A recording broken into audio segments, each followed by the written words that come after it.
জাতীয় নির্বাচনের দিনক্ষণ নিয়ে চলমান রাজনৈতিক অস্থিরতার মধ্যেই সকলের চোখ এখন লন্ডনের দিকে।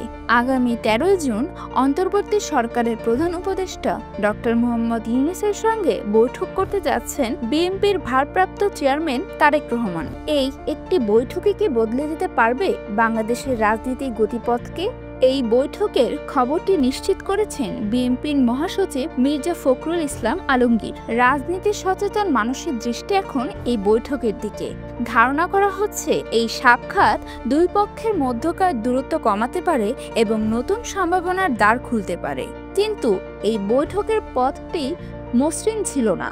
গত ৬ জুন ডক্টর ইউনূস যখন নির্বাচনের সম্ভাব্য সময় ঘোষণা করেন, তখন তৈরি হয় বড় ধরনের অনিশ্চয়তা।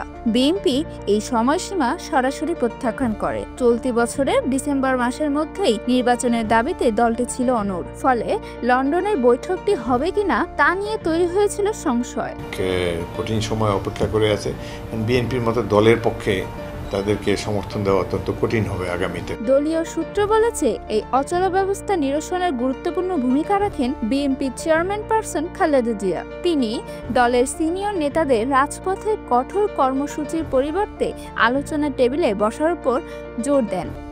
মূলত তার এই নির্দেশনার পরেই দুই পক্ষের আগ্রহে চূড়ান্ত হয় এই বৈঠকের দিনক্ষণ। এই বৈঠককে রাজনৈতিক পর্যবেক্ষকরা একটি টার্নিং পয়েন্ট হিসেবে দেখছেন।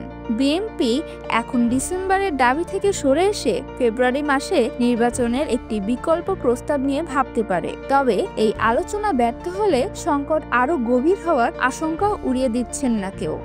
এপ্রিল মাসে প্রচণ্ড গরম, ঝড় বৃষ্টি, রোজা এবং পরীক্ষা থাকায় বিএনপি কোনো মতেই নির্বাচন চান না।